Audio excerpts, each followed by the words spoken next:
Welcome mister Chandra. Welcome ma'am. आप लोग अगर इस एग्जीबिशन में नहीं आते तो मुझे बिल्कुल अच्छा नहीं लगता। भला क्यों नहीं आते मिस्टर विमल? इनफैक्ट हर साल हमें आपके पेंटिंग एग्जीबिशन का इंतजार रहता है। Thank you so much. Please चलो। सुमित, बहुत लोग आए हैं। मुझे तो लगता है कि इस साल भी हमें वैसा ही रिस्पॉन्स मिलेगा जैसा पिछले साल मिला। वाह नीलेश, कितनी खूबसूरत खूबसूरत पेंटिंग है। आज मैं इनमें से एक पेंटिंग जरूर खरीदूंगी। हाँ क्यों नहीं। वाह क्या हो गया, रुक क्यों गई? नीलेश, ये कितनी खूबसूरत पेंटिंग है, देखो इसे। अदिति, ये पेंटिंग तो मुझे कुछ समझ में नहीं आई, फ्रैंकली स्पीकिंग। वही तो मुझे पसंद है। This is too good. Nilesh, ये पेंटिंग मुझे जरूर चाहिए। इसको बुक कर दो, इससे पहले कोई और ले ले। ओके बाबा ओके। आओ सुमित और विमल से बात करते इस बारे में। आओ।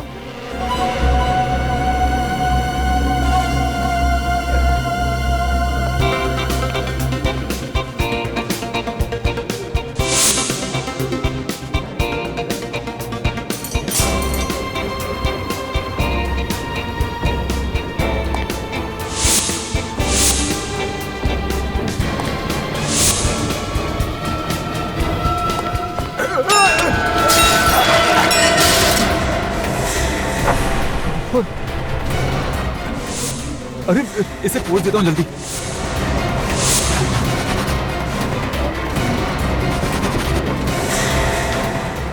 ये तो ऑयल पेंट नहीं है।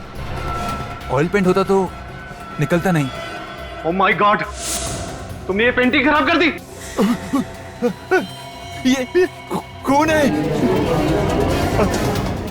एक्चुअली मेरा पैर फिसल गया था और इसी वजह से मेरी कोल्ड ड्रिंक इस पेंटिंग पर गिर गई थी। लेकिन देखिए आप, यहाँ पर खून है। एक तो तुमने पेंटिंग खराब कर दी, ऊपर से बकवास कर रहे हो। अरे मैं सच कह रहा हूँ, विश्वास कीजिए आप मेरा। ऐसा कीजिए, आप खुद देख लीजिए। यहाँ देखिए, ये यहाँ पर।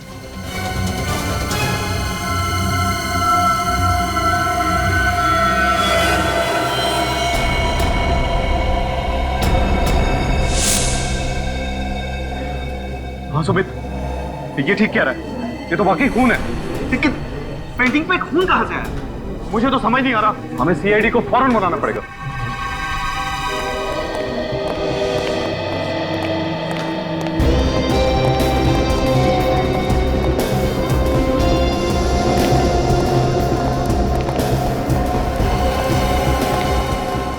सुमित। जी सर, मैंने ही आपको फोन किया था। सर यही है वो पेंटिंग जिस पर हमें खून मिला। अच्छा, ये है वो पेंटिंग। जी सर।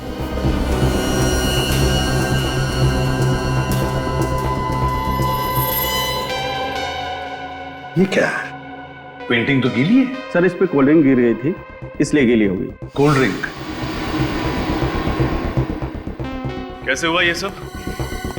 सबसे पहले किसको पता चला कि पेंटिंग पर खून है? सर मैंने देखा था।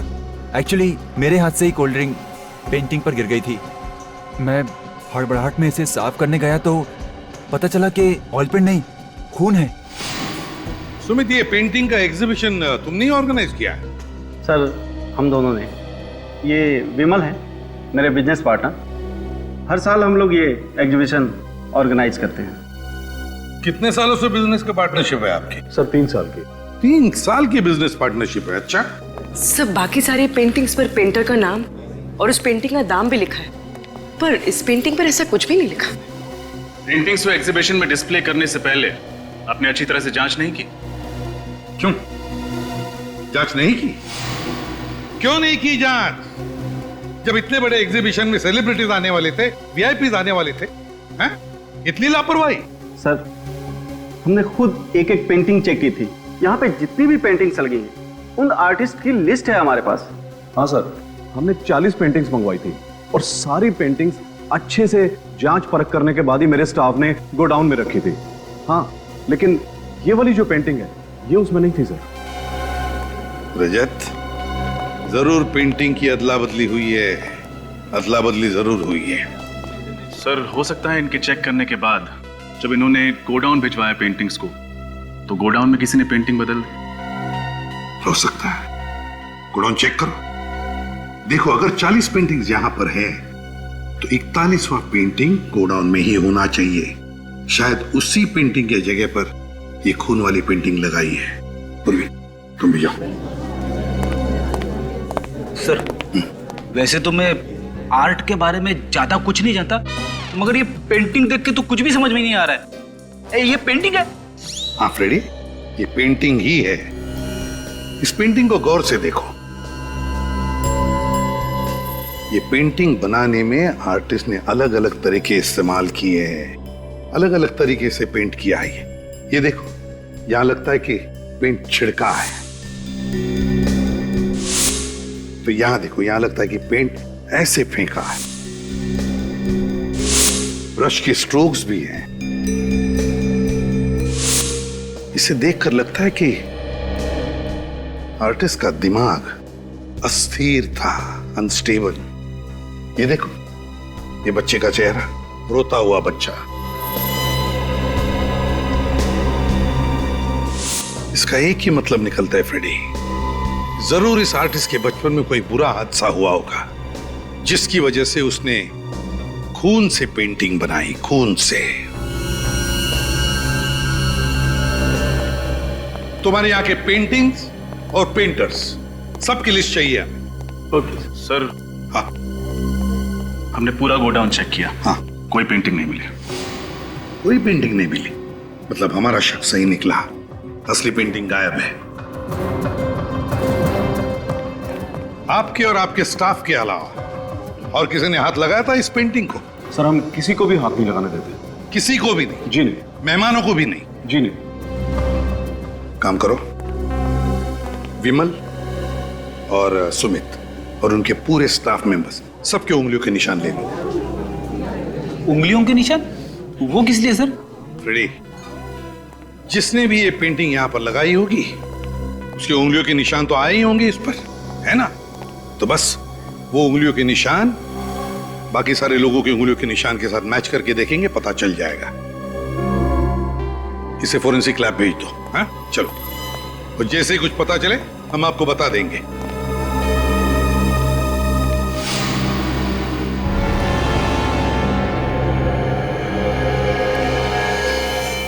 ये किसकी फोटोग्राफ है? सर, ये मेरा परिवार है। ये मेरी पत्नी और बच्चे। पंचगनी में एक एक्सीडेंट हुआ था, कार खाई में गिर गई और सब मारे गए। I am sorry.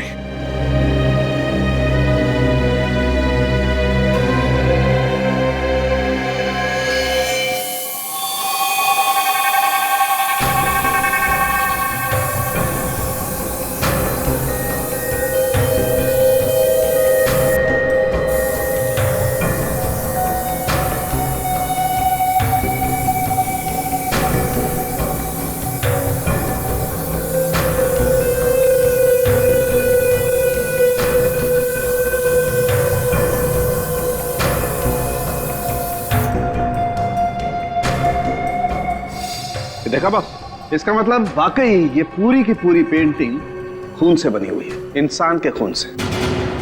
क्या? इंसान के खून से? हाँ, पूरी पेंटिंग। मगर इतना सारा खून उसके पास आया कहां से होगा? वही तो, ऐसी पेंटिंग कोई शौक के लिए नहीं बनाता। एक और बात ऐसी पता लगी है बॉस, जिसे जानोगे तो आप सब लोग हैरान हो जाओगे।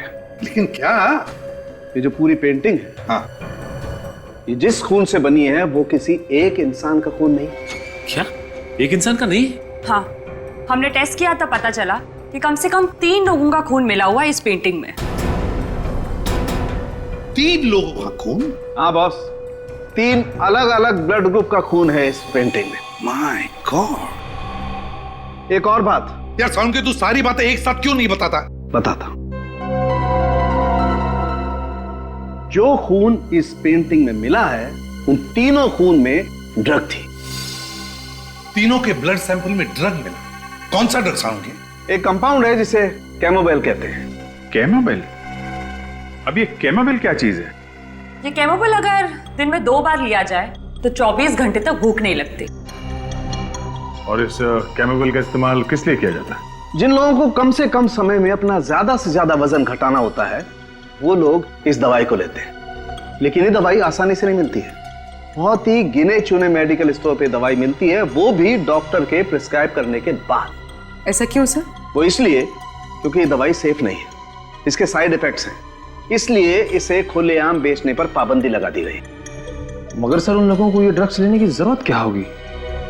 डॉक्टर साहब वाकई ये तीनों वजन घटाना चाहते थे या बात कुछ और ही है? बात कुछ और ही है दया।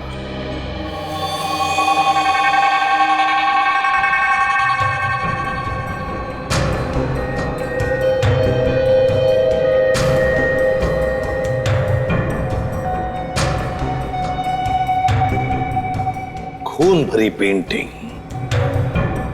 समझ में नहीं आता क्या चल रहा था उस पेंटर के दिमाग में।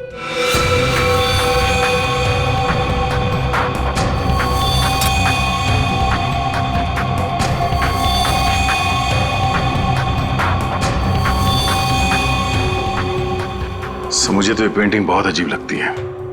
तो गौर से देखिए सर, चारों तरफ ये खून फैला हुआ है, किसी भी चीज को कोई ठोस आकार नहीं दिया गया। ये काम तो किसी नौसिखिया का ही लगता है।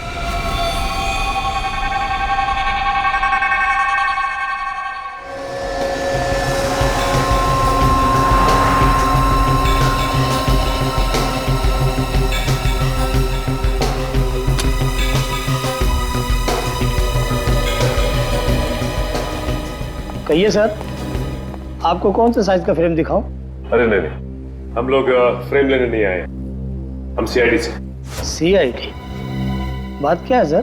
कोई खास बात नहीं है, आपसे कुछ जानकारी चाहिए थी हम। विनीत, फ्रेम देखिए, तो फ्रेम आप ही की दुकान से खरीदा गया है ना? सर, ये एक स्पेशल डिजाइन है, ये सिर्फ हमारे ही कारीगर बनाते हैं। Very good. अब ये बताइए कि ये फ्रेम किसने और कब खरीदा था? एक आदमी था साहब, करीब 7 दिन पहले वो आया था, काफी जल्दी में भी था साहब। अच्छा, आप जानते हैं उसे? नहीं साहब, मैं पहचानता नहीं हूँ, वो पहली बार हमारी शॉप में आया था, कोई हमारा रेगुलर कस्टमर नहीं था। तो फिर नाम याद है आपको उसका? नहीं साहब, नाम तो नहीं। हाँ, लेकिन इतना याद है कि उसने इसी डिजाइन के 2 फ्रेम खरीदे थे। कुछ तो याद करने की कोशिश करिए। वो दिखता कैसा था, क्या कपड़े पहना था, उसका हुलिया कैसा था? इतना तो याद नहीं है सर, पर हाँ, इस फ्रेम को खरीदने वाले कस्टमर का कुछ रिकॉर्ड है मेरे पास, मैं चेक करता हूँ। हाँ प्लीज।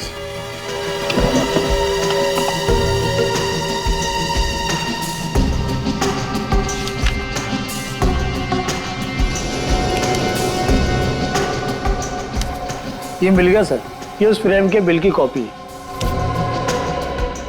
रितेश, सिर्फ नाम लिखा, एड्रेस क्यों नहीं लिखा?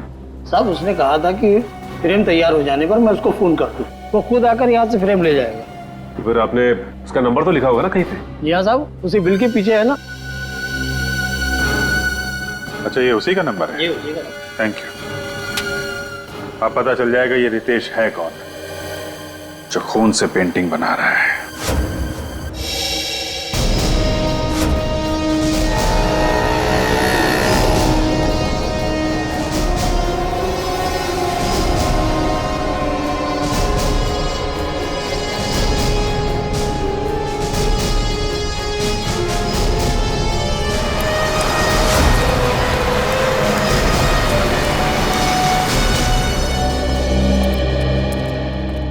आइए सर।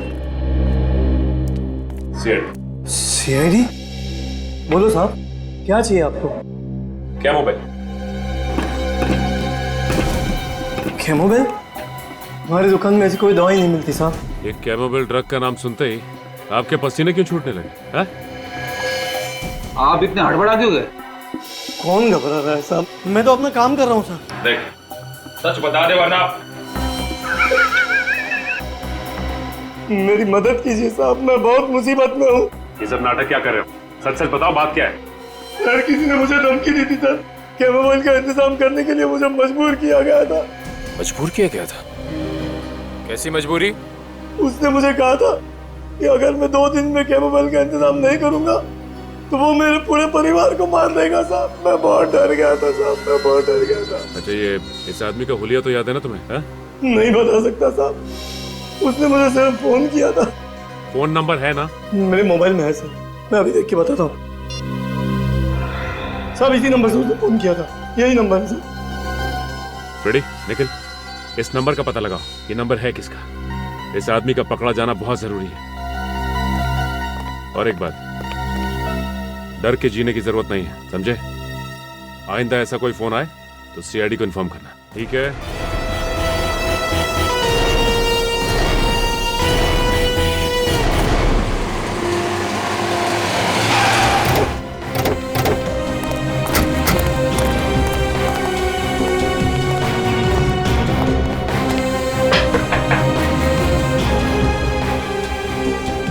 सर लगता है कि अंदर कोई नहीं है।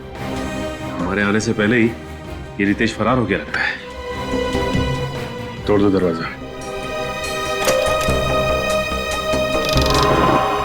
सर दरवाजा तो खुला हुआ है। अंदर चलो।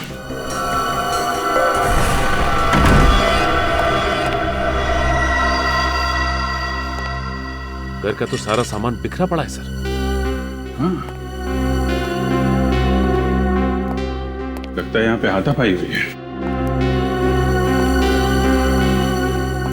सर ये रितेश तो कहीं दिखाई नहीं दे रहा यहाँ। पूरा घर चेक करो।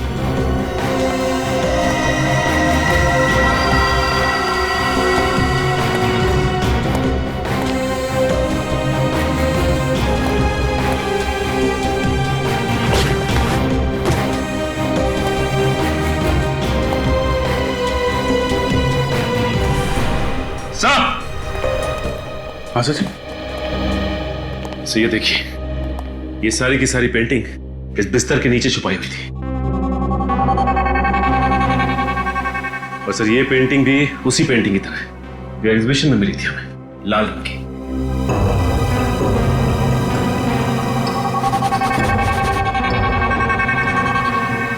खून?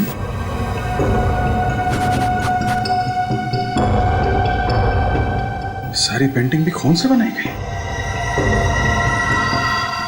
सर लगता है कि रितेश ये सारी पेंटिंग्स बना रहा है। पानी की आवाज?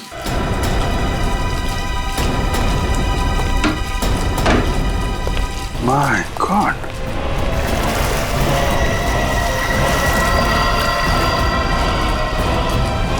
ये तो मर चुका है। इसे कहीं देखा लगा है। ये आदमी तो वहां एग्जीबिशन में था ना, वॉलंटियर।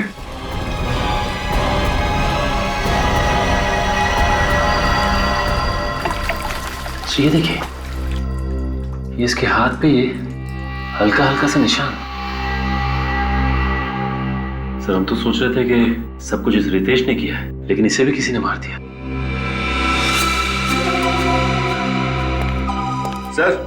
सर ये देखिए, खून के निशान। सर हो सकता है कि रितेश की हाथापाई हुई हो कातिल के साथ, और हाथापाई के दौरान उसका खून यहाँ पे लग गया हो। कातिल का भी खून हो सकता है। काम करो, इस खून का सैंपल ले लो और लाश को फोरेंसिक लैब भिजवाने का इंतजाम करो। हेलो, क्या?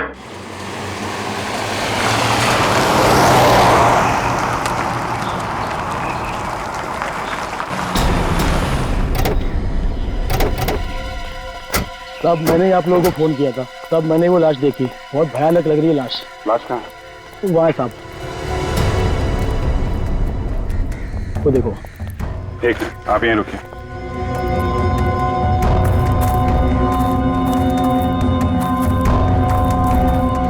काम करो, लाश को बाहर निकालो।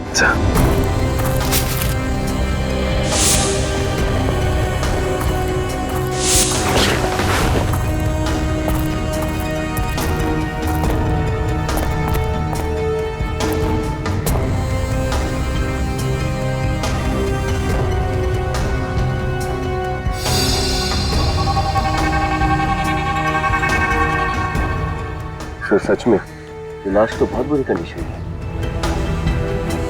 लाश तो बिल्कुल पीली पड़ गई है।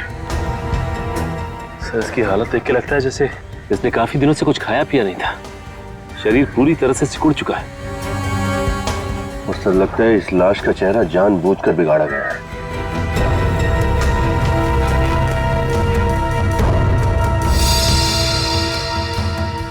ये देखिए सर, इसके हाथ पे ये छोटे छोटे निशान हैं। लेकिन सर ये निशान है किस चीज के? कई बार इंजेक्शन लगने के बाद आसपास का खून जम जाता है। निशान तो इंजेक्शन के ही लगते हैं, मगर इतने सारे निशान। मगर सर ऐसे ही निशान रितेश की लाश पे भी थे। लगता है खूनी इंजेक्शन लगा लगा के खून कर रहा है। खैर, इसका जवाब तो डॉक्टर साळुंखे ही देंगे। मानना मुश्किल है, कोई भला ऐसा कैसे कर सकता है? हाँ सर, दोनों लाशें बहुत ही बुरी हालत में हैं। यार साळुंखे, तुम दोनों डिस्कस करोगे, हमें भी कुछ बताओगे? बॉस, इन दोनों के शरीर में जरा सा भी खून नहीं है। लगता है किसी ने इनके जीते जी सारा का सारा खून इन लोगों के शरीर में से निकाल लिया। शरीर में खून है ही नहीं। हाँ सर, और इसी की वजह से दोनों लाशें बिल्कुल काली नीली और फीकी पड़ गई है। अजीब बात है सर, विश्वास नहीं होता कि कोई इंसान किसी दूसरे इंसान के शरीर से उसके जीते जी सारा खून निकाल सकता है। इन दोनों के शरीर में इंजेक्शन के बहुत सारे निशान हैं। ऐसा लगता है किसी ने बार बार सुई घोंप घोंप कर इनके शरीर से सारा का सारा खून निकाला है। और खून की कमी की वजह से इस लड़के की मौत हुई है। और सर उस रितेश की मौत की वजह भी यही है। खून तो रितेश के शरीर में से भी निकाला गया, लेकिन मौत इसकी पानी में डूबने की वजह से हुई। इसके फेफड़ों में हमें पानी मिला है। सर ये खूनी वही आदमी है जो पेंटिंग बनाता है।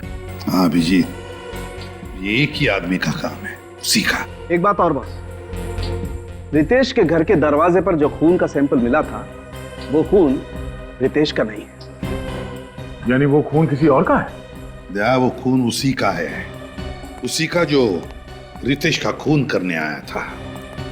रितेश के साथ हाथापाई में उसे चोट लग गई होगी और वही खून दरवाजे पे लग गया होगा सर। मगर अभिजीत, ये है कौन? है कौन ये? केमोबेल। पता लगाना पड़ेगा कि ये कौन है जिसने इस केमिस्ट को धमकी भरा फोन किया और ये दवाई मंगवा ली। सर मुझे तो आदमी पागल लगता है। कोई नॉर्मल इंसान ऐसी घिनौनी हरकत कैसे कर सकता है सर? किसी को भूखा रखना और थोड़ा थोड़ा करके खून चूस के उसे मार डालना। सर फिलहाल हमें 2 लाशें मिली, लेकिन ये मुमकिन है कि उसने और भी लोगों को कैद करके रखा होगा। हाँ रखा ही होगा, वरना अपनी पेंटिंग बनाने के लिए पेंट यानी कि इंसानों का खून कहां से लाएगा वो? जिसने भी उस केमिस्ट को फोन किया है ना, वही हमें उस खूनी तक पहुंचाएगा, वही आदमी। सर, हाँ सचिन, पता चल गया उस फोन करने वाले का? हाँ सर, जिस आदमी ने R&D मेडिकल स्टोर में फोन करके उस दुकानदार से बात की थी, उसका नाम रोहन है सर। रोहन? और पता? सर उसका पता भी चल गया, लेकिन उसके पते पे जाकर पता चला कि उसके नाम की तरह उसका पता भी नकली है सर। नाम भी नकली और पता भी नकली, तो फिर ये फोन किया किसने होगा? है कौन ये? सर ये फोन जिसने भी किया उसने सिम कार्ड लेने के लिए नाम और पता दोनों ही नकली दिया था सर। सर उसने उस दवाई की दुकान पे फोन किया और फोन ट्रेस ना हो इसलिए सिम निकाल के फेंक दिया। कोई बात नहीं, उसने जिस वक्त उस दवाई की दुकान में फोन किया था, हम पता लगा सकते कि उस वक्त वो कहां पर था उसके उस फोन से। वो भी पता चल गया है सर। फिर ये फोन चोर बाजार से किया गया है, घाट कोपर के चोर बाजार से। चोर बाजार? तो इस इलाके में तो नशीली चीजें बेची जाती है, ड्रग पेडलर्स के अड्डे बने हुए वहां पे। तो फिर दया, ये फोन जरूर किसी ड्रग पेडलर ने ही किया है।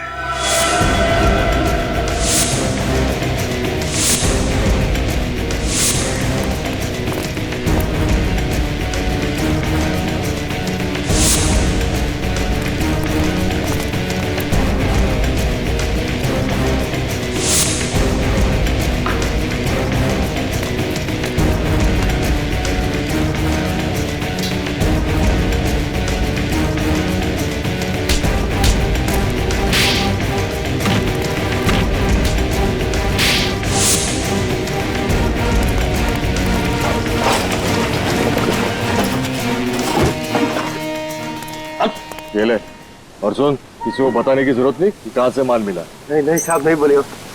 चल निकल।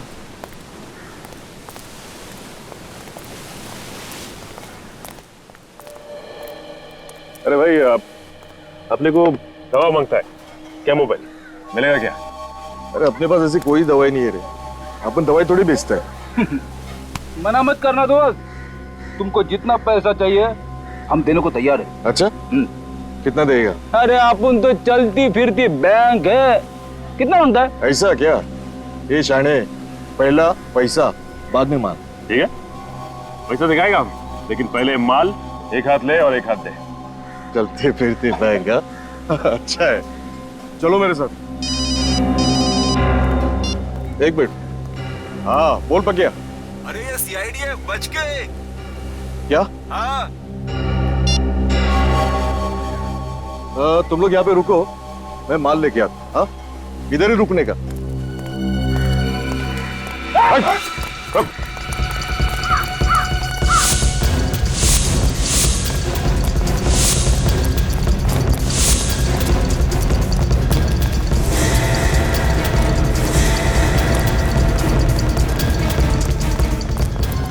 भागता किधर है? सीआईडी से भागता है? मानो मत सब बताता है, सब बताता है, सब मानो। सर वो कैमोबिल दवाई मैंने खुद के नहीं बल्कि किसी और के कहने से R&D मेडिकल स्टोर से मंगवाई थी साहब। उस दुकान में फोन करके धमकी तूने दी थी ना? हाँ साहब, लेकिन उसके बाद मैंने फोन स्विच ऑफ करके उसका सिम कार्ड फेंक दिया साहब। ये काम तू किसके कहने पे करता है? साहब मुझे एक दिन एक चिट्ठी मिली थी, उसमें लिखा था कि कैमोबिल नाम की दवाई का बंदोबस्त करो, और साहब उसने बोला कि तुझसे शनिवार को रात को 8 बजे आके लेके जाऊंगा और इनाम देके जाऊंगा। अच्छा फिर वो दवाई लेने कौन आया था? साहब वो गाड़ी में आया, कांच खुली, माल लिया, पैसा दिया और चले गया साहब। तुमने गाड़ी तो देखी होगी ना, कौन सा मॉडल था? उसका नंबर कुछ तो याद होगा तुम्हें? गाड़ी का नंबर तो याद नहीं है, लेकिन साहब उसके हाथ में बड़ी सी घड़ी थी जिसका बहुत बड़ा डायल था साहब। कैसी थी वो घड़ी? बहुत झक्कास थी, माँ कसम ऐसा डिजाइन में कभी लाइफ में देखा नहीं साहब। उसके ऊपर बड़े अक्षर से क्यू लिखा हुआ था साहब। क्यों लिखो? उस घड़ी का रंग, उसका डिजाइन सब कुछ याद है तुम्हें? वो सब कुछ याद है सर। चलो फिर क्यू अक्षर का स्केच बनवाओ, पता चल जाएगा कि घड़ी कौन सी कंपनी की है। पूर्वी, तो घड़ी बनाने वाली कंपनी का नाम पता चला जिसका नाम क्यू से शुरू होता है? यस सर बस 4 कंपनियों के नाम मिले। 4 कंपनी? अब जरा देखो उन 4 कंपनियों में से वो कंपनी कौन सी है जिसकी घड़ी उस गुनहगार ने पहनी थी। एक बार वॉच कंपनी का नाम पता चल जाए सर, तो गुनहगार का भी पता चल जाएगा।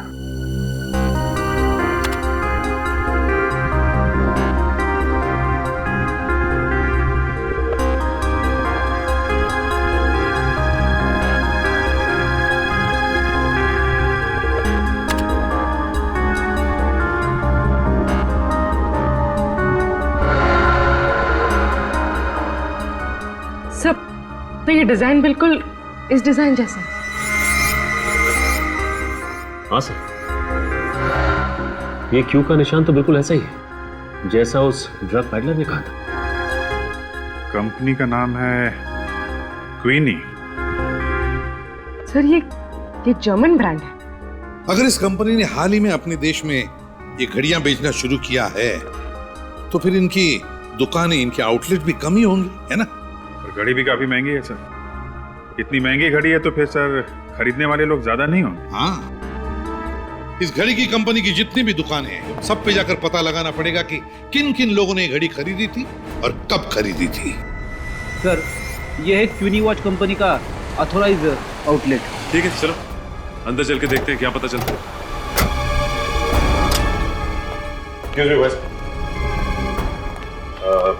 हमें आपके कंपनी की घड़ी के बारे में जानकारी चाहिए।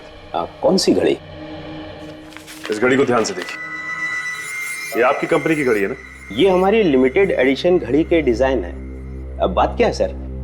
दरअसल हम लोग सीआईडी मुंबई से हैं और एक केस के सिलसिले में पूछताछ करना चाहते हैं। मैं आपकी क्या मदद कर सकता हूँ? अब हमें ये बता सकते हैं कि ये घड़ी आपसे किसने खरीदी है? मैं अभी आपको बताता हूँ।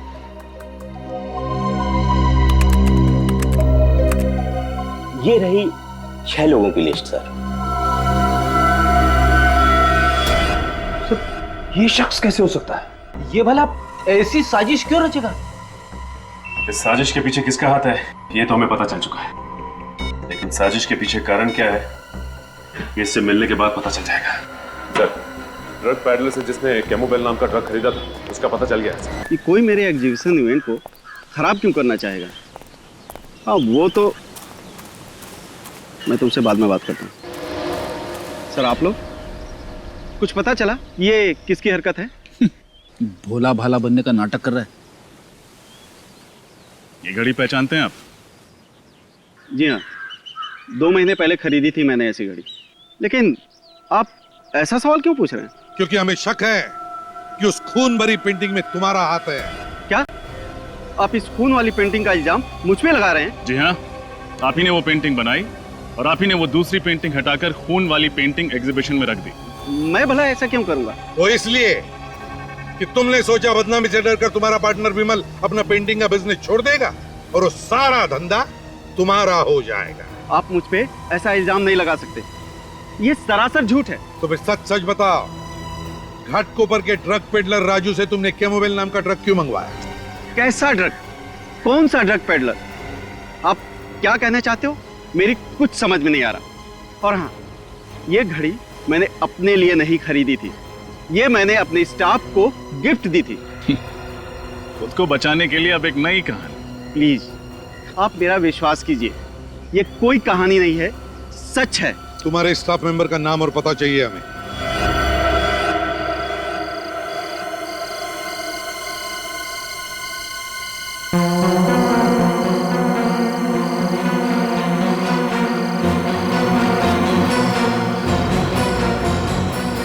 सचिन, सुमित ने इसी फार्म हाउस के बारे में कहा था ना? हाँ सर, सुमित ने यही फार्म हाउस बताया था सर। शख्स के पास हथियार भी हो सकता है, वो थोड़ी देर यहीं से नजर रखता है।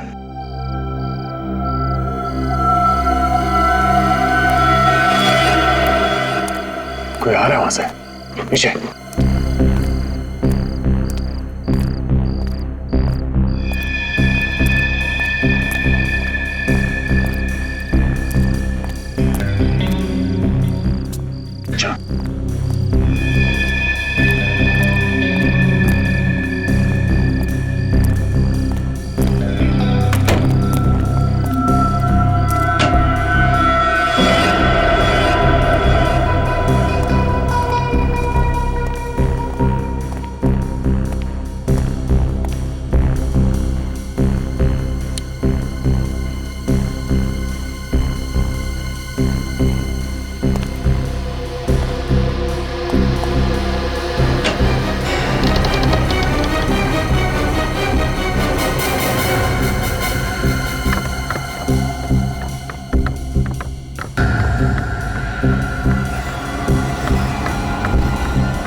खून का पेंटिंग यहां पे बनाता है।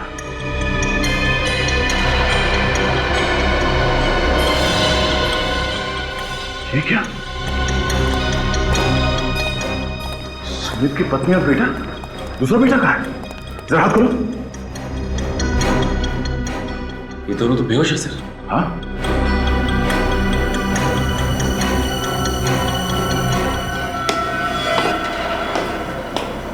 कोई आ रहा है।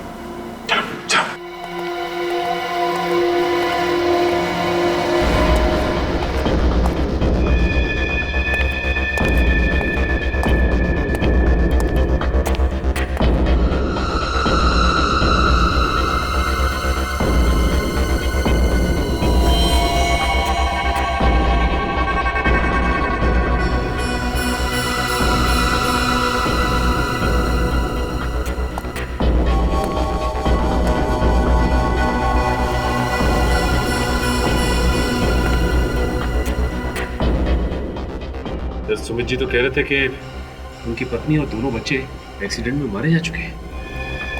लेकिन सर उन्होंने ये भी तो बताया था कि उनकी लाशें अब तक नहीं मिली हैं। मतलब एक्सीडेंट हुआ ही नहीं था। इस पेंटर ने इन्हें यहाँ पे बंदी बना के रखा है। तो इसका मतलब इस पेंटर ने इन दोनों के शरीर से खून निकालकर उसी से वो पेंटिंग बनाई थी। और फिर इन्हें केमो बेल खिला के जिंदा रखा ताकि ये मर न जाए। हाँ बेटा, तेरा खून निकालो। देख, पेंटिंग बनाने का टाइम हो गया ना, तेरा खून नहीं निकालूंगा तो अपनी पेंटिंग में रंग कैसे भरूंगा? ला।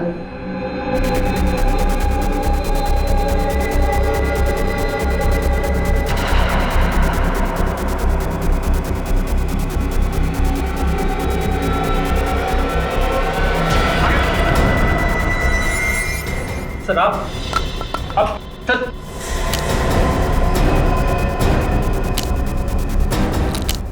सर मैं आपको सब कुछ सच सच बता दो सर। सर सब कुछ मैंने किया सर। सर सब कुछ मैंने किया सर। मैंने मारा सर। सर मैं बता दो सर। आप रेडी निकल, जल्दी से खोलो इन्हें, हॉस्पिटल लेके जाओ।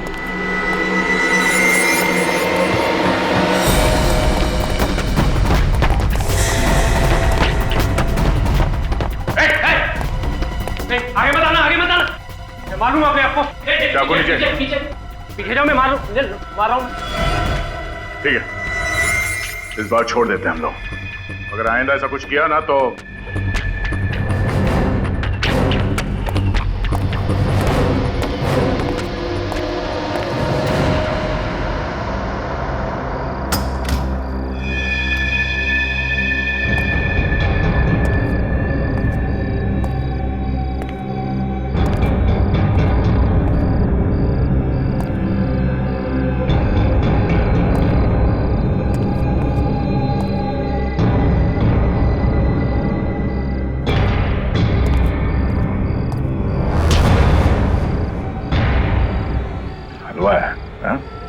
ऐसे ही छोड़ देंगे तुझे?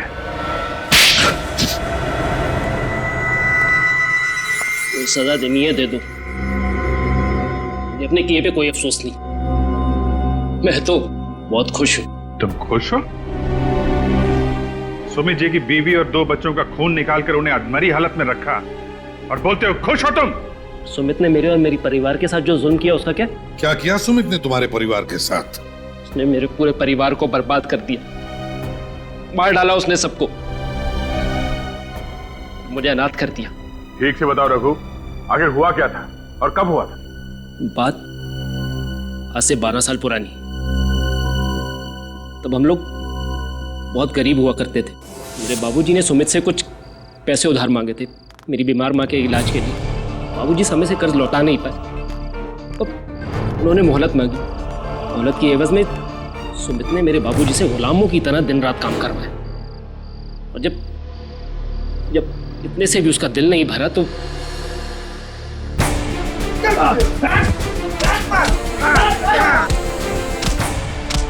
अरे मत मारो, बचाओ, अरे बचाओ, अरे बचाओ, मत मारो, बचाओ, आइए आइए, बचाओ, बचाओ, अरे बचाओ, अरे मत मारो, बचाओ।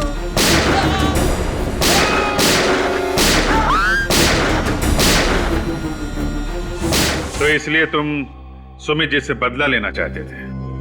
हाँ, इसलिए तो मैंने उनके यहाँ पे इतने साल नौकरी करी और उनके बारे में सब कुछ पता कर लिया।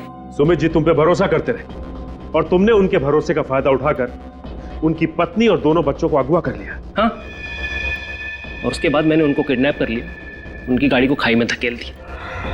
और तुमने उन्हें बंदी बनाकर एक खुफिया कमरे में छुपा के रख दिया। और फिर मैं उनका खून निकाल के अपनी पेंटिंग बनाता रहा। उन्हें केमोबेल ड्रग देता रहा ताकि वो बिना कुछ खाए पिए जिंदा रह सके और मुझे मेरी पेंटिंग बनाने के लिए खून मिल सके। और फिर वो पेंटिंग मैंने सुमित की एग्जीबिशन में रख दी ताकि वो इस केस में फंस जाए, बदनाम हो जाए। और जंगल में जो लाश मिली थी वो तो सुमित के दूसरे बेटे की थी। बेचारा इतना कुछ झेल ही नहीं पाया, मर गया। फिर मैंने उसकी लाश का वो हाल किया कि कोई भी उसे पहचान ना पाए। और रितेश, वो तो तुम्हारा साथी था ना, उसे क्यों मार दिया तुमने? वो मेरी मदद करता था, अच्छा लड़का था, और मैं अपनी पेंटिंग भी उसके घर में रखता था। लेकिन एक दिन उसे पता चल गया कि मैंने ये पेंटिंग खून से बनाई।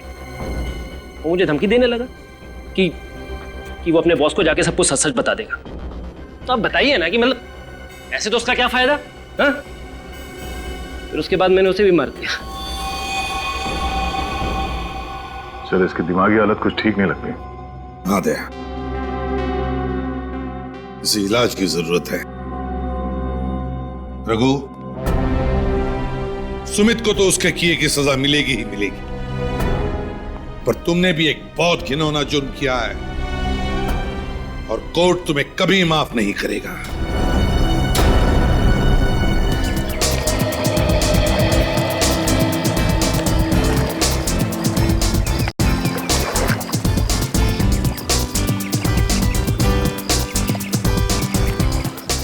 वाह जगदीश, तो रोमांटिक जगह है ये, है ना? हाँ, काश हमारा यहाँ पे एक घर हो जिसमें सिर्फ तुम और मैं ही रहूं। कहा था ना मैंने, सरप्राइज। चलो और दूसरी जगह चलते हैं। लेकिन जगदीश, वो सब तो ठीक है, हम लोग ऐसे छिप के और कितना दिन तक मिलते रहेंगे? क्या मतलब? मतलब ये कि तुम भैया से मेरा हाथ कब मांगोगे? मुझे यार तुम्हारे भैया से मुझे बहुत डर लगता है, कहीं इस गुस्ताखी के लिए मेरी टांगे ना तोड़ दें। टांगों का ख्याल तब नहीं आया जब तुमने कॉलेज में सबके सामने मुझे प्रपोज किया था। यार, तब मुझे थोड़ी ना पता था कि तुम्हारे भैया मार्शल आर्ट चैंपियन है। ये भैया का बहाना क्यों दे रहे हो? सीधा सीधा ये क्यों नहीं कहते कि तुम मुझसे शादी करना ही नहीं चाहते? क्या कह रही हो पूजा? तुम मेरी जिंदगी हो। मैं कुछ करता हूँ। कुछ करता हूँ सुन के 2 साल बीत गए।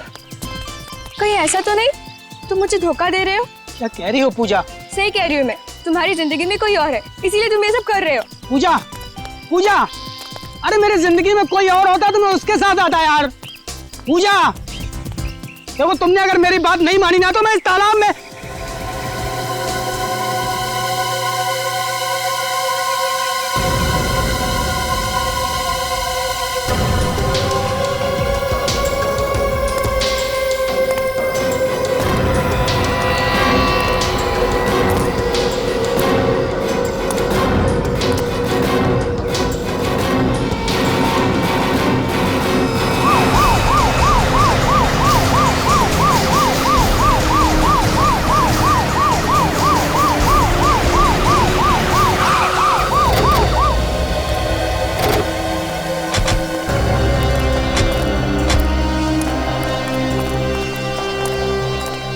किसने फोन किया था?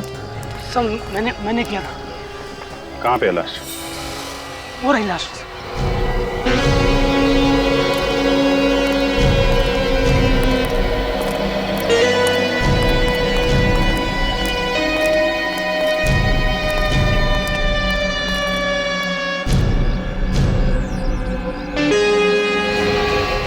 देखिए, पूरी लाश मिट्टी में लिपटी हुई है।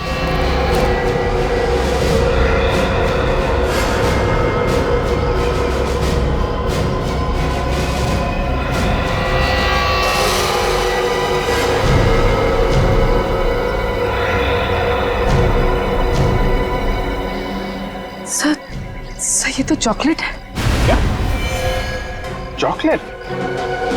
बहुत ही अजीब सा केस है सर। कोई खून करने के बाद लाश पर इतनी सारी चॉकलेट क्यों डाले?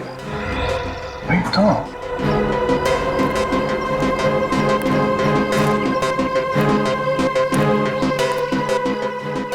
एक काम करो, जरा आसपास चेक करो। ये देखो, कोई हथियार, कोई खूनी के निशान मिलते हैं क्या? सर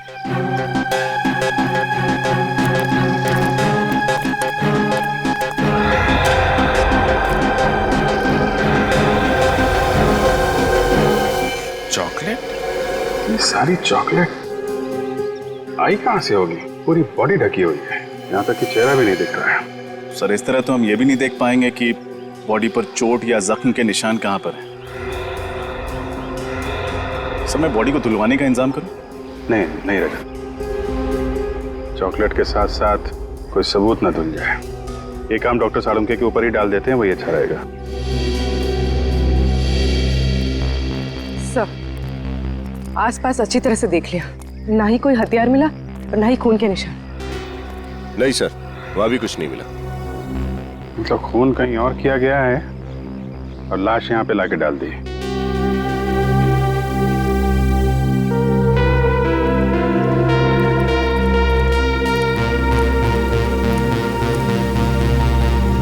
तो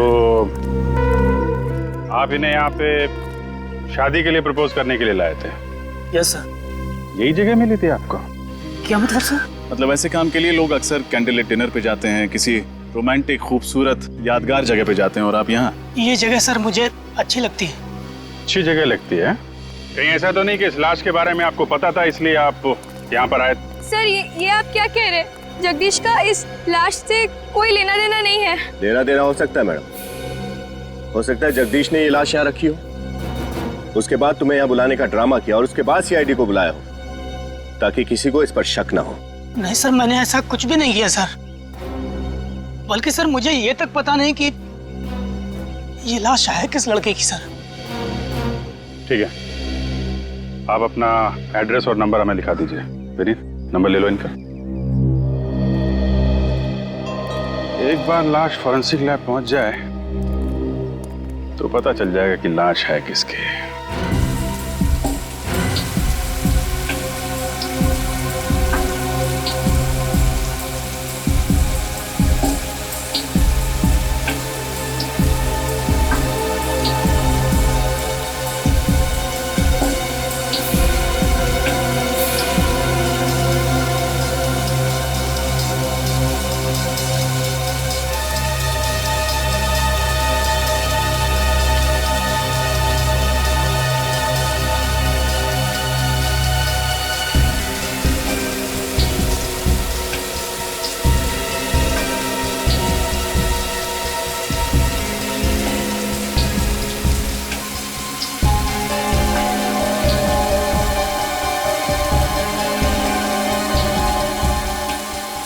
खूनी बड़ा सरफिरा होगा। खून करने के बाद लड़की को चॉकलेट से नहला दिया।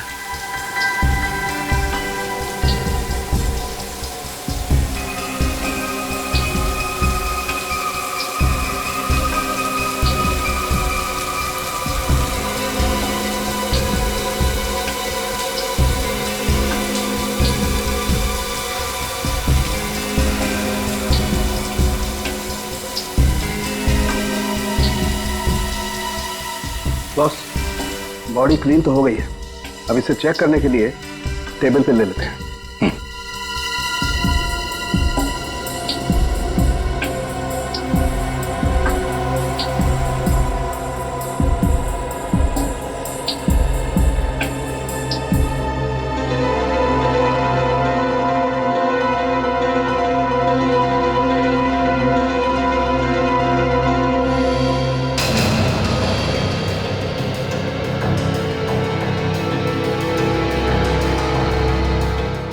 इस लड़की के पूरे शरीर पर किसी किस्म का कोई निशान नहीं है, ना कोई गोली का, ना कोई चाकू का, ना कोई खरोच का, कोई निशान नहीं। ऐसा कैसे हो सकता है? चाकू या गोली लगने का कुछ तो निशान होगा। बस मैंने अच्छी तरह से चेक किया, कोई निशान नहीं है किसी किस्म का। ना कोई चोट का निशान है, ना गला घोटने का कोई निशान। तो फिर इसकी मौत हुई कैसे? इसकी बॉडी में इतनी ज्यादा मात्रा में चॉकलेट लगी हुई थी कि ये देखिए नाक के अंदर तक घुसी हुई थी।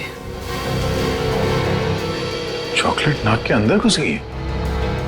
सर कहीं इसे चॉकलेट में डुबो के तो नहीं मारा गया? चॉकलेट में डुबो के मारा? चॉकलेट की नदियों के बारे में मैंने परी कथाओं में सुना था, ऐसा सचमुच होता है क्या? दया, तुम ठीक करो। बस ऐसा हो सकता है इसे चॉकलेट में डुबोया गया हो, उसकी वजह से इसका दम घुट गया हो। सालुंखे, अगर इस बेचारी को चॉकलेट में डुबो के मारा है तो हो सकता है चॉकलेट इसके फेफड़ों में भी गया होगा। तू जरा चेक करके देखना। देखता हूं। तारिका,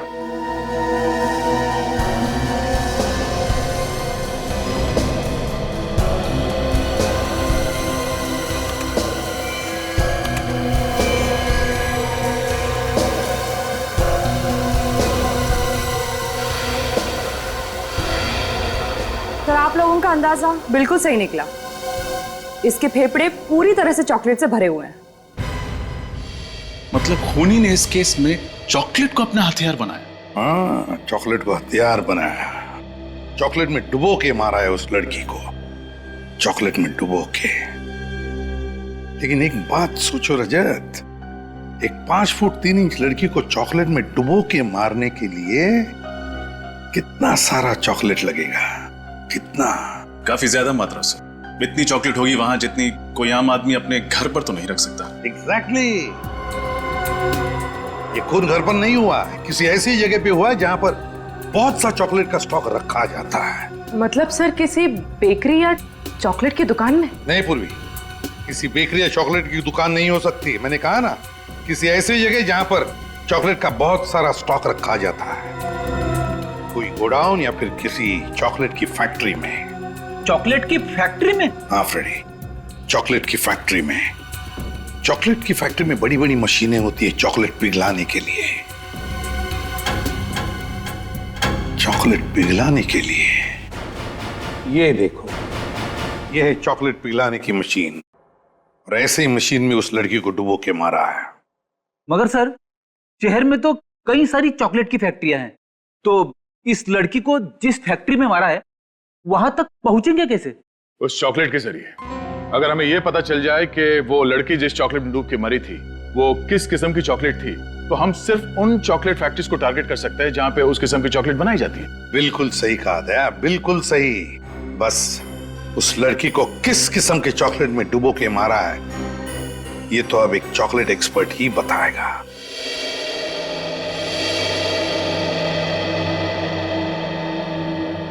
ये रेमो जी की तो 5 उंगलियां हर वक्त चॉकलेट में डूबी रहती है। बड़ा मजा आता होगा नहीं सर? आपको पता है, जब मैं छोटा था मुझे चॉकलेट खाने का बहुत शौक था, लेकिन मेरे पापा बड़े स्ट्रिक्ट थे। महीने में 1 चॉकलेट खाने देते थे बस। अच्छा, सोचा था बड़ा होकर चॉकलेट की दुकान ही खोल दूंगा और जितना जी में आएगा उतनी चॉकलेट खाऊंगा। हाँ, लेकिन तुम बन गए एक सीआईडी ऑफिसर, और इस वक्त एक चॉकलेट एक्सपर्ट के ऑफिस में हो, वो भी खून के सिलसिले में। हाँ सर, वक्त का पहिया शायद ऐसे ही चलता है। आपके अतीत को कब आपके सामने लाकर खड़ा कर दे कुछ पता ही नहीं चलता।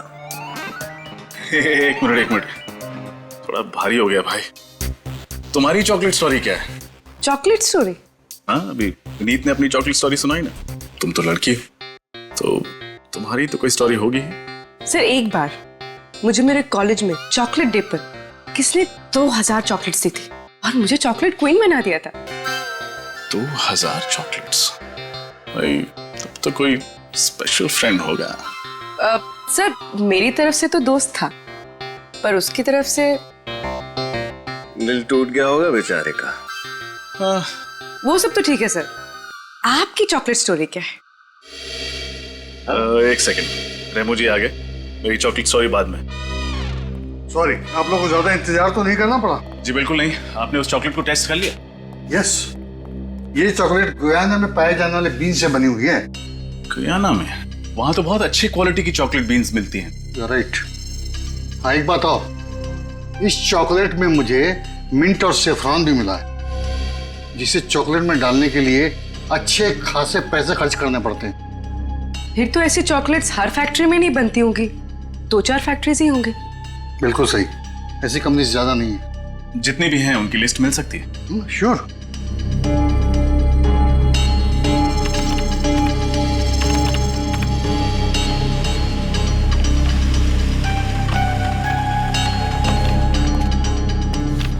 यस ऑफिसर, ये लीजिए लिस्ट। कुल 5 फैक्ट्रीज हैं जिनमें इस किस्म की चॉकलेट बनाई जाती है। खून इन्हीं में से किसी फैक्ट्री में हुआ।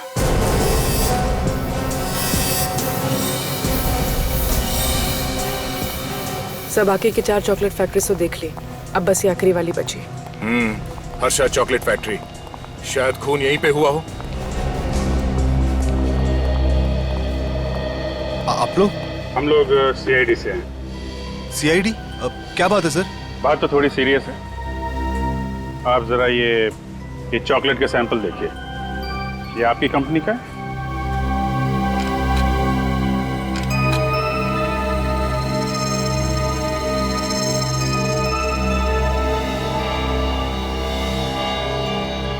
हाँ सर, ये हमारी कंपनी का चॉकलेट है। पर बात क्या है सर? जानते हो हमें ये चॉकलेट कहाँ से मिली? कहाँ से मिली सर? जंगल से, एक लड़की की लाश के ऊपर से। लाश? जी हाँ, इस लड़की की लाश पर से। आप पहचानते हैं इसे? हाँ, ये तो 20 तारीख को हमारे यहाँ आई थी कॉलेज के बाकी स्टूडेंट्स के साथ। 20 तारीख को बाकी स्टूडेंट्स के साथ यहाँ पे? हाँ, ये MBA स्टूडेंट्स थे और फील्ड ट्रिप के लिए यहाँ पर आए थे। इसका नाम शायद रक्षंदा है। रक्षंदा? 20 तारीख को आए हुए एक स्टूडेंट का नाम याद है आपको? नहीं सर, सबका नाम याद नहीं है, लेकिन इसका नाम याद है सर। इसका एक लड़की के साथ बहुत झगड़ा हो रहा था उस दिन सर। अच्छा, और किस बात पे हो रहा था ये झगड़ा उनका? सर वो तो मुझे नहीं पता सर, लेकिन थोड़ी देर में टीचर ने आके इन दोनों को डांटा और चुप करा दिया सर। लेकिन सर ये लड़की मरी कैसे सर? उसी का पता लगा रहे हैं हम लोग। आप जरा अपना प्रोडक्शन यूनिट दिखाइए जहाँ पे चॉकलेट बनाते हैं आप लोग। आइए सर। सर यहाँ से।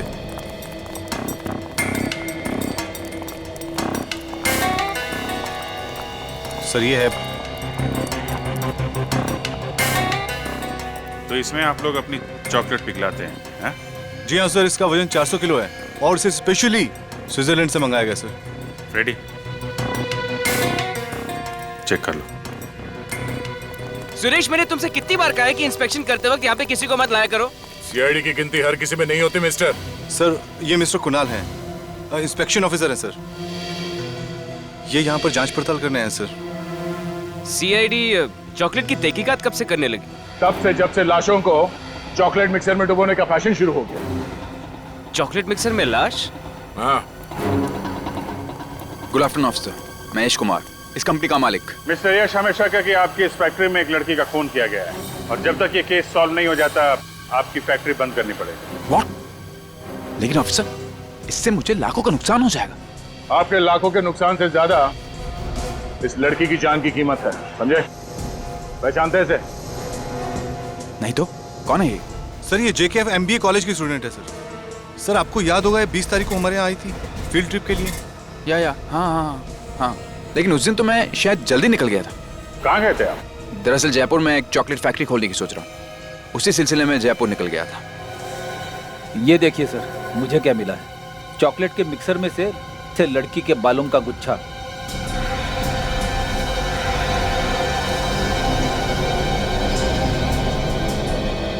ये बाल मिक्सर में था? हाँ सर। मिस्टर यश, ऐसा चॉकलेट खिलाओगे आप लोगों को? इतने अनहाइजीनिक कंडीशन में बनती है तुम्हारी चॉकलेट? तुम्हारी फैक्ट्री बंद करानी पड़ेगी। देखिए जरूर को गलतफहमी हुई, हम यहाँ बहुत सावधानी से काम करते हैं। मुझे समझ में नहीं आया ये बाल इस मशीन में कैसे आया। हम बताते हैं, ये बाल शायद इस लड़की रक्षंदा का है। जब खूनी रक्षंदा को इस चॉकलेट मिक्सर में डुबो के मार रहा था, तब शायद ये बाल यहाँ रह गया। इट्स इम्पॉसिबल सर, हम यहाँ बड़ी टाइट सिक्योरिटी में काम करते हैं, ऐसा हो ही नहीं सकता कि किसी का खून यहाँ हो। I am sure. सिक्योरिटी में कौन था 20 तारीख को? सर उस दिन सिक्योरिटी में बबलू था। बुला बबलू को। सर वो छुट्टी पे चला गया सर। वो तो होना ही था। सॉरी मिस्टर यश, जब तक ये केस सॉल्व नहीं हो जाता आपकी फैक्ट्री में ताला लगेगा।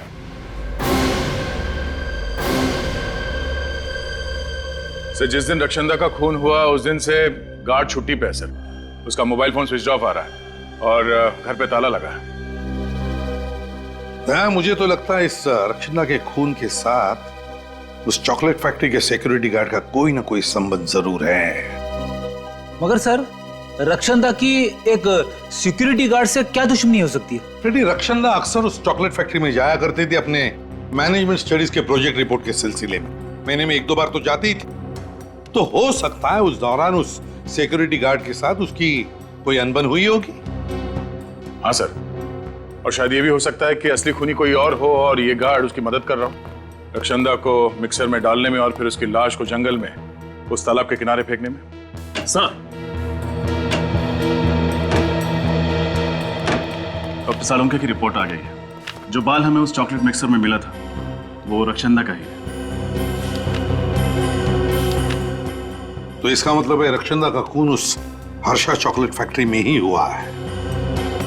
मगर उस फैक्ट्री का मैनेजर बता रहा था ना किसी लड़की के बारे में, रक्षंदा की उस लड़की के साथ बहस हुई थी। क्या नाम है उस लड़की का? सर उसका नाम जूही। उसकी कॉलेज से उसकी डिटेल्स मिल गई। जूही? जूही से मिलने का वक्त आ गया है। हाँ, ये बात सच है कि उस दिन मेरी रक्षंदा के साथ तू मैं हुई थी, पर सर कॉलेज में तो अक्सर ऐसा होता। लेकिन अक्सर खून नहीं किए जाते जूही जी। रक्षंदा के बारे में ऐसी कौन सी बात थी जो आपके दिल में कांटे की तरह चुभ रही थी?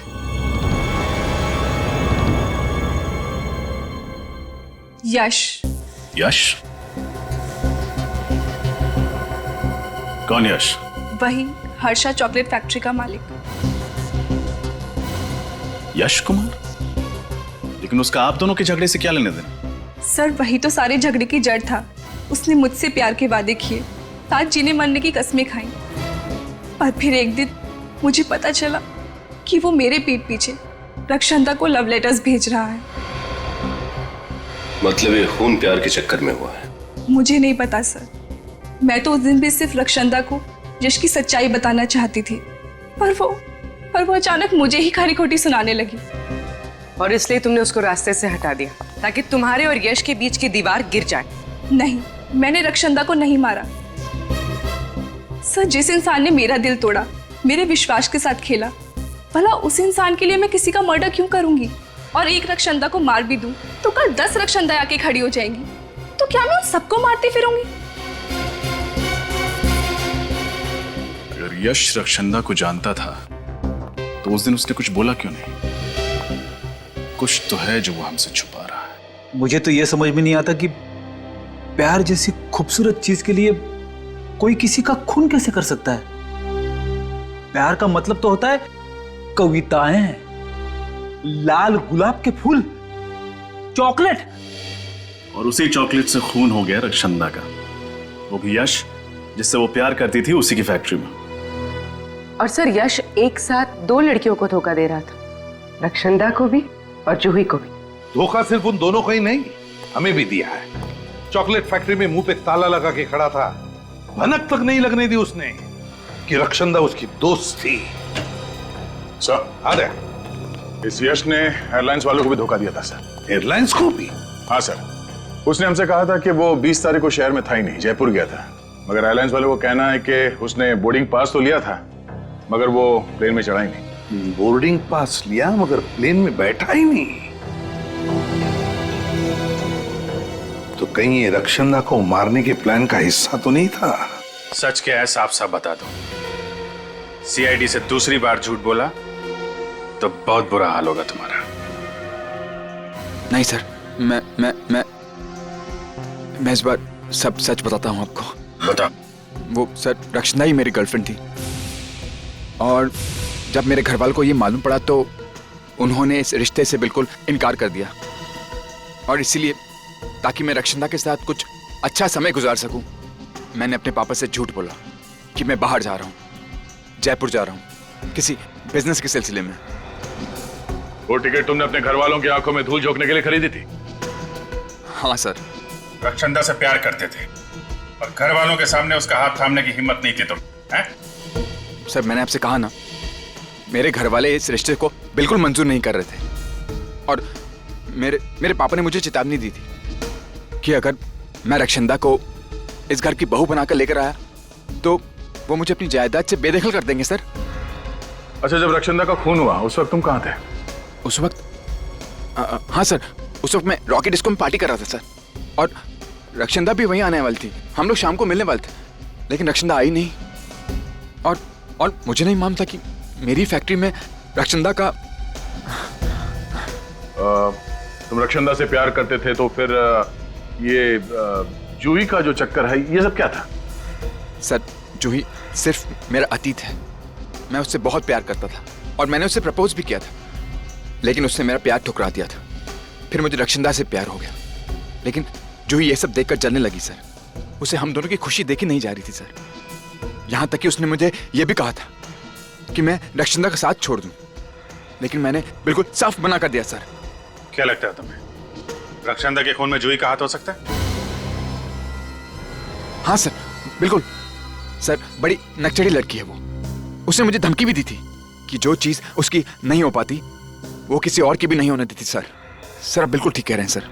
अच्छा, पिछले कुछ दिनों में रक्षंदा का बर्ताव कैसा था? किसी बात को लेकर परेशान थी वो?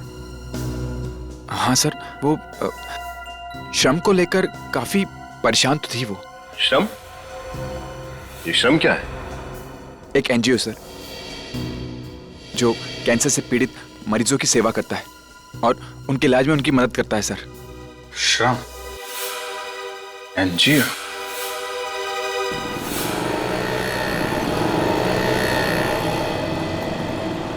सर मुझे लगता है रक्षंदा का खून यश नहीं किया है। अगर कोई और खूनी होता तो उसे कहीं भी मार सकता था, पर रक्षंदा को मारा गया चॉकलेट के मिक्सर में डुबो कर, और चॉकलेट फैक्ट्री यश की है। ये सब तो उसके लिए बहुत आसान होगा। तुम्हारी बात में लॉजिक है पूर्वी, लेकिन अक्सर ऐसे खून किसी को फंसाने के लिए किए जाते हैं। हो सकता है यश का कोई दुश्मन हो जो उसे फंसाना चाहता हो, इसलिए सिक्योरिटी गार्ड से मिलकर उसने यश की ही फैक्ट्री में रक्षंदा को मार डाला। हाँ सर, मगर झूठ बोलकर यश ने अपने ही पैर पर कुल्हाड़ी मार ली। अब जब तक असली कातिल नहीं पकड़ा जाता, शक की सुई उसी पर टिकी रहेगी। हाँ श्रेया, अच्छा तुमने पता किया कि यश रॉकी डिस्को में ही था? ठीक है, थैंक्स सर। श्रेया का फोन था सर, वो कह रहे थे कि 20 तारीख की शाम को यश रॉकी डिस्को में ही था। इस बार उसने सब कुछ सच सच बता दिया।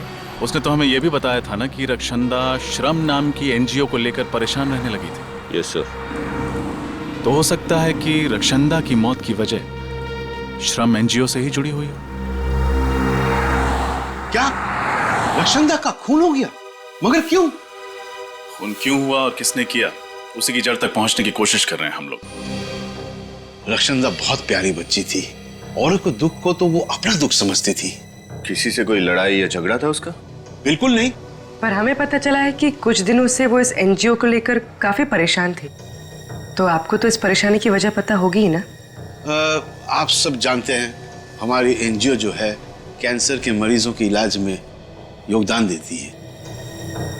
ऐसे ही 4 मरीजों का ख्याल रखती थी रक्षंदा, पर अफसोस की बात है उनमें से 3 की मौत हो गई।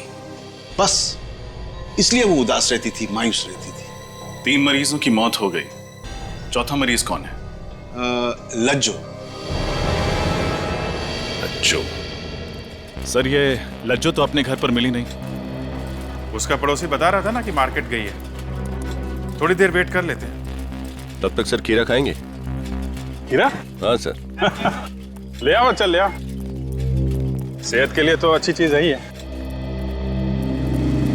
सर इस केस में समझ में नहीं आ रहा सर, शक करें तो किस पर शक करें? सर यश पर? नहीं, यश तो रॉकी डिस्को में था ना जब खून हुआ। सर हो सकता है यश ने किसी को भेजा हो रक्षंदा का खून करने के लिए, शायद उस सिक्योरिटी गार्ड को। हो तो सकता है।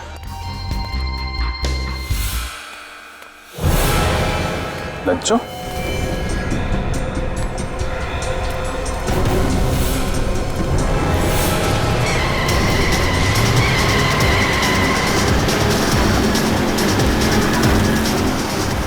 कार वाला पागल हो गया क्या?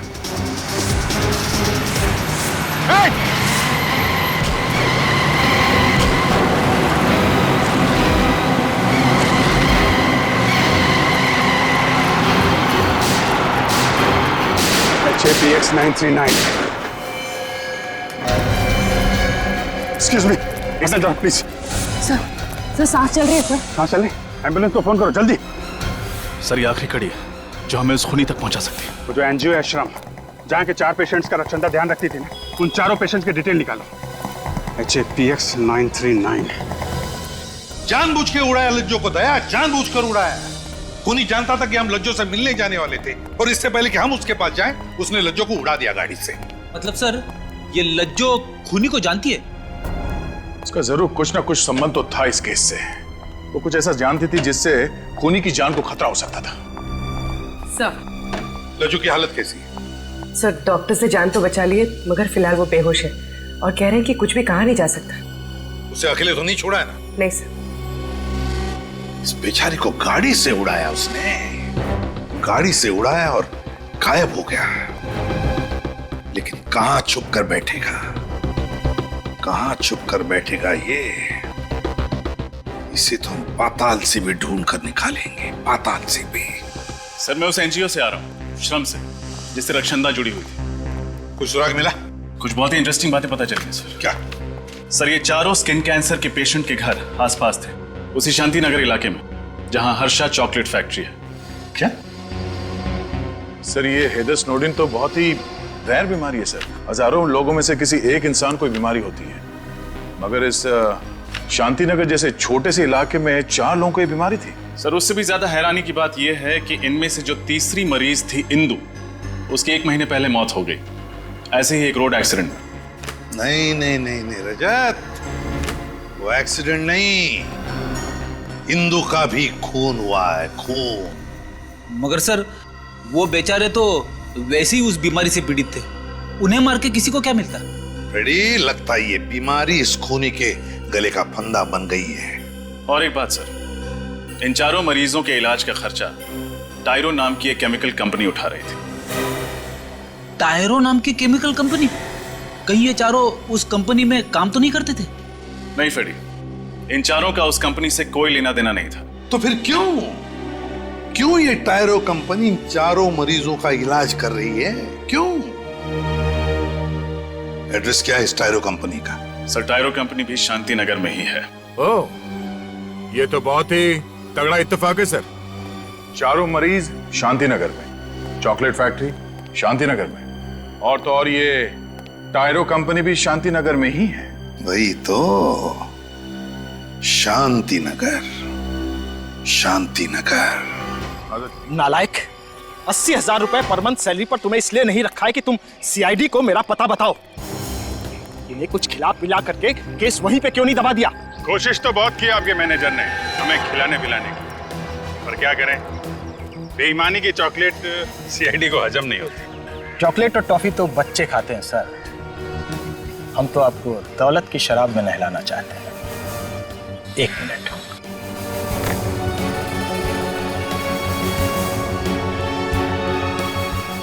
क्यों, ठीक है ना?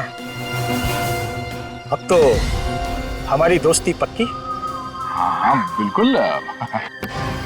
अब हमारी बारी है आपको भी दोस्ती का तोहफा देने की। नहीं, उसकी क्या जरूरत है? नहीं, जरूरत तो है गौरव जी। क्या एक दोस्त का कर्तव्य होता है कि अपने दूसरे दोस्त को सही राह पे लाए।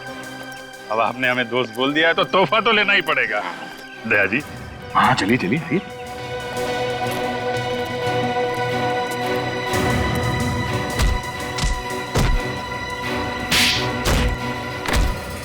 मिल गया तोहफा। गलती हो गई सर, आगे से रिश्वत देना तो दूर, रिश्वत का नाम भी जुबान पर नहीं लाऊंगा। रिश्वत देने लायक रहेगा तो रिश्वत देगा ना। तेरी आगे की जिंदगी जेल के अंधेरे कोने में गुजरने वाली है। बोल, क्यों मारा रक्षंदा को? रक्षंदा? कौन रक्षंदा सर? वही लड़की जिसे तुमने अपने पास वाले हर्षा चॉकलेट फैक्ट्री के मिक्सर में डुबो के मारा। ये आप क्या बात कर रहे हैं सर? मैंने ऐसा कुछ भी नहीं किया है। झूठ मत बोलो। सिर्फ रक्षंदा को ही नहीं, इंदु को भी मारा है। लज्जो पे जानलेवा हमला किया वो अलग। लज्जो?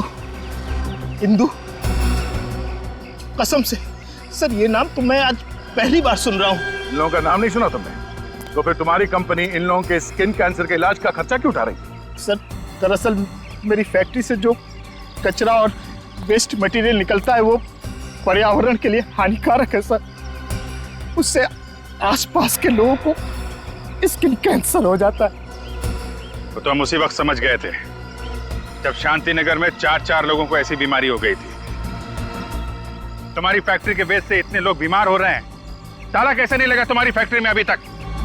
सर दरअसल उसके लिए मैं इंस्पेक्शन ऑफिसर का मुंह नोटों से भर देता था और उससे कह रखा था कि मुझे हमेशा क्लीन चिट दे दे। सर रक्षंदा जरूर इनका सच जान गई थी, इसीलिए इन्होंने उसे मरवा डाला। नहीं सर, वाकई हमने ये खून नहीं किया है सर। आप ही सोचिए, अगर हमने ये किया होता तो मरीजों के इलाज के लिए हम अपनी कंपनी का नाम क्यों लिखवाते सर?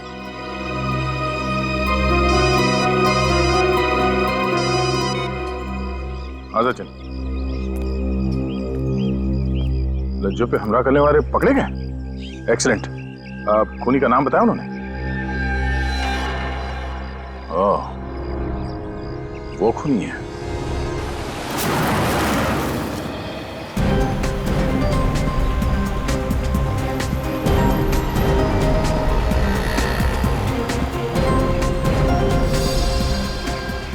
सर, ये कातिल बहुत ही चालाक है। इसे पता चल गया होगा कि उन गुंडों ने हमें इसका नाम बता दिया, इसलिए शहर से बाहर की तरफ भाग रहा है। गीदड़ की जब मौत आती है तो वो शहर की तरफ भागता है, और जब सीआईडी मुजरिम के पीछे पड़ती है तो वो शहर से बाहर भागता है।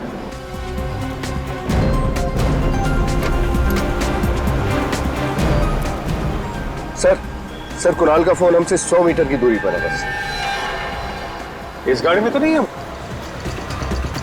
सर कुणाल की गाड़ी का नंबर यही है। ये वही गाड़ी पर नहीं?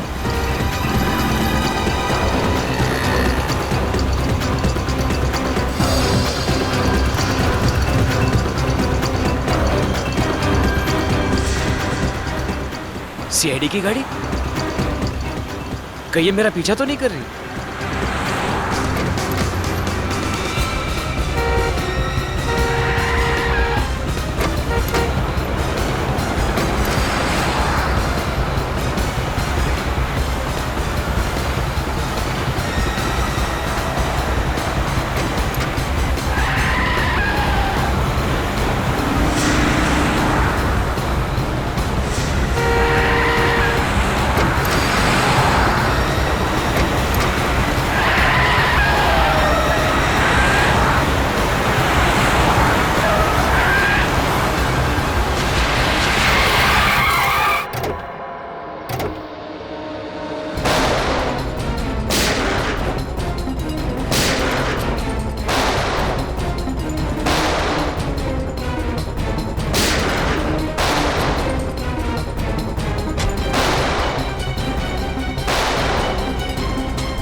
क्या करता सर?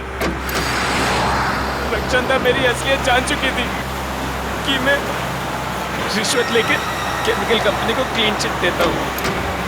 अगर वो मेरा भांडा फोड़ देती तो मेरा करियर खत्म हो जाता सर। सब कुछ शुरू से बताओ, कैसे मारा उसे? टायरो केमिकल कंपनी में धीरज नाम का एक लड़का था। वो रक्षंदा को सारी अंदर की खबरें बता देता था।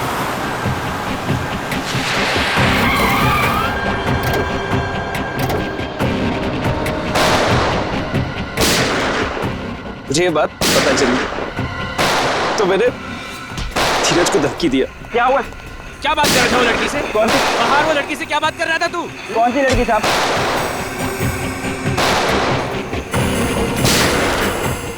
क्यों दिए उसने तुझे पैसे? मुझे नहीं मालूम। तू क्या मालूम है साहब, बता दो साहब। वो टायरो कंपनी की ऑडिट रिपोर्ट दी है मैंने पैसों के बदले में। टायरो कंपनी की ऑडिट रिपोर्ट? तू कंपनी की इंफॉर्मेशन लीक कर रहा है? पुलिस में डालूं? नहीं। बताइए क्या सजा मिल सकती है तुझे? नहीं साहब, पुलिस में मत डालना साहब। आप जो बोलेंगे मैं करूंगा साहब। पुलिस में मत डालना प्लीज साहब।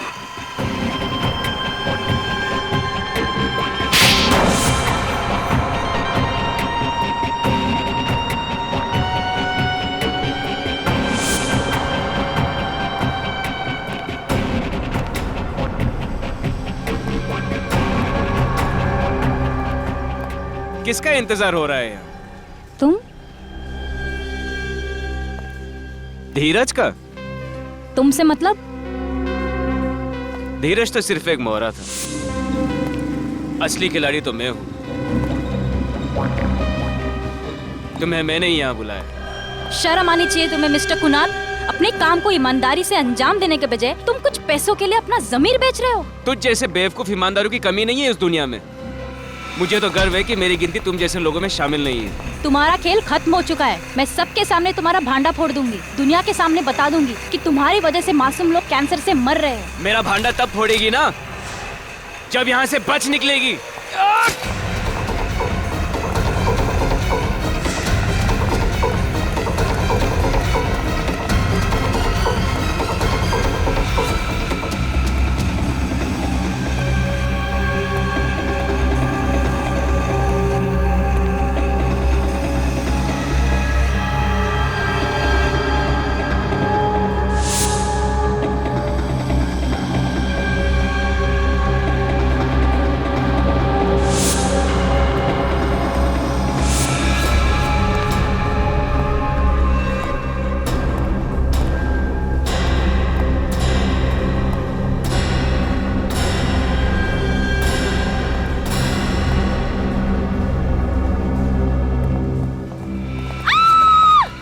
अरे क्या हुआ मैडम, क्या हुआ? कहाँ जा रही हो? कुणाल मुझे मार देगा, प्लीज मुझे बचाओ। कुणाल? वो मेरी जान ले लेगा, प्लीज मुझे बचा लो। घबराइए मत, मुझे आप बचा वहाँ लो। जाके छुप जाइए। Madam, madam, madam.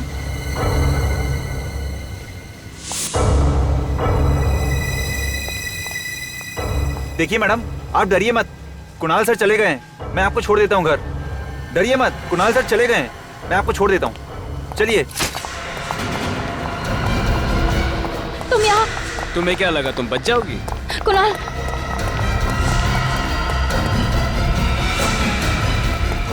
नहीं कुणाल, नहीं कुणाल।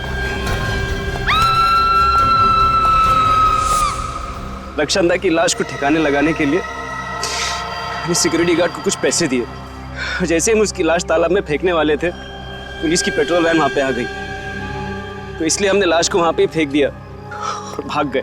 शर्म आनी चाहिए तुम्हें। अपने काले कारनामों पे पर्दा डालने के लिए तुमने एक मासूम लड़की की जान ले ली। हिंदू और लज्जों पे हमला क्यों किया तुम? शक्तिनगर में स्किन कैंसर की बीमारी जंगल में आग की तरफ फैल रही थी, तो तुमने बीमारी की बजाय बीमार लोगों को ही ऊपर पहुंचाना शुरू कर दिया। पैसों की लालच में न जाने कितने मासूम लोगों की जिंदगी खतरे में डाली है तुमने। इसकी सजा तो तुम्हें मिलेगी, फांसी। इस तरह के और भी एपिसोड देखने के लिए हमारे चैनल को सब्सक्राइब करें और बेल आइकन दबाना ना भूलें।